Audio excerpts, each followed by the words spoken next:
Real-time features are an essential part of building reactive applications, but it can be challenging to build it all by yourself. Luckily, Supabase makes it easy to subscribe to real-time changes happening on your database. Let's take a look at how we can do that. On your client-side application with the Supabase SDK installed, create a channel and add a callback using the on method. Within on, specify that we are listening to Postgres changes, give it an event, schema, table, and add a callback. Lastly, we subscribe to it and we are ready to receive database changes on the client side. Event takes 4 different values: insert, update, delete, or asterisk for all.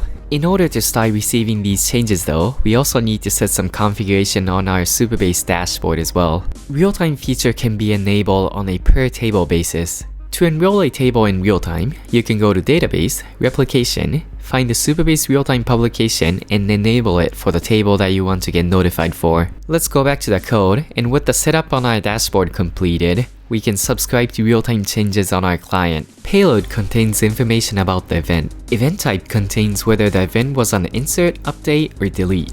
New contains the new record after the event. Old contains the primary key of the old record by default. You can set the replica identity to full in order to receive all columns and not just the primary key for update events.